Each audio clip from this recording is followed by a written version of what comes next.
आप देख रहे हैं पब्लिक फ्लैश न्यूज, हर खबर आप तक।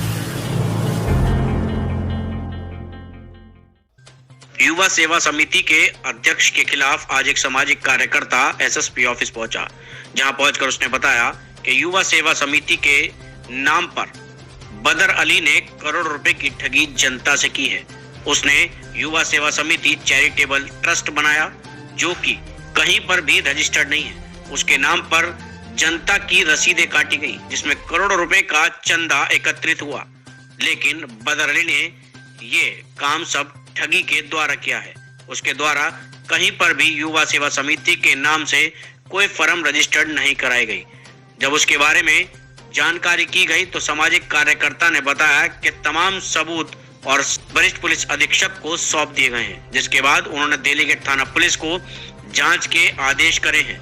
उनका कहना है कि बदर अली के खिलाफ जो पहले भी मुकदमे हैं उनकी भी जांच कराई जाएगी और किस तरह से युवा सेवा समिति चैरिटेबल ट्रस्ट के नाम पर लोगों से ठगी हुई है उसकी भी जांच कराई जाएगी। फिलहाल तो सामाजिक कार्यकर्ता ने सभी साक्ष्य एसएसपी को सौंप दिए हैं। अब एसएसपी पूरे मामले में जांच करा रहे हैं। अब देखना होगा कि बदर अली के खिलाफ क्या सख्त कार्रवाई पुलिस प्रशासन की ओर से की जाती।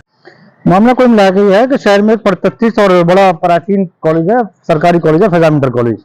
एक तो अवैध रूप से वहां वो रहता है, जिसके खिलाफ पहले भी मजिस्ट्रेट साहब ने खाली करने का आदेश कर दिया है। उसके खिलाफ प्रबंधन ने जो भी आदेश जारी किया खाली कराने कर चुका है। अभी फिलहाल सूचना यह है कि शायद वो यहाँ पर नहीं रहता, लेकिन अवैध तरीके से रहता है वो। इसके अलावा उसी फैजान सरकारी कॉलेज के नाम पर कुछ रसीदें छापी गई थी युवा सेवा समिति चैरिटेबल हॉस्पिटल के नाम की। तो शहर में 2014, 15, 16, 17, 18, 19 तक बहुत करोड़ों रुपए की उगाई हुई है उसी रसीद के नाम पर। हमने कुछ आरटीआई दस्तावेजों के माध्यम से कुछ विभागीय दस्तावेज हासिल किए। उन दस्तावेजों से पता ही चला कि बदर अली के पास चैरिटेबल हॉस्पिटल के नाम पर किसी भी तरह का वसूली या चंदा करने का विधिक आधार नहीं था, यानी कि वो सारी फर्जी संस्था थी। उस संस्था का कहीं कोई रजिस्ट्रेशन नहीं है। जो रजिस्ट्रेशन था वो था युवा सेवा समिति, जिसमें सामाजिक काम करने का ढोंग करते थे। जबकि युवा सेवा समिति चैरिटेबल हॉस्पिटल का नाम, जिसके नाम रसीद काटी गई है, उस नाम की कहीं कोई संस्था रजिस्टर्ड नहीं थी। अनरजिस्टर्ड अवैध संस्था के नाम पर करोड़ों रुपए की उगाई हुई है। कप्तान साहब के सामने 14 तारीख में हाजिर हुए थे हम।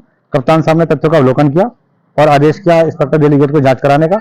उसी जांच के क्रम में आज हमने कुछ और महत्वपूर्ण दस्तावेज आज दिए हैं कप्तान साहब को। उन्होंने उन दस्तावेजों को जांच में सम्मिलित करके कार्रवाई करने का आदेश करा है। नहीं, निरस्त तो उसे की जाएगी ना जो होगी, जो है ही नहीं। भाई हमारा आरोप यह है कि जो संस्था रजिस्टर्ड ही नहीं है उसका आधार पर किस तरह से करोड़ की वसूली। अगर है तो वो पेपर दिखा दे।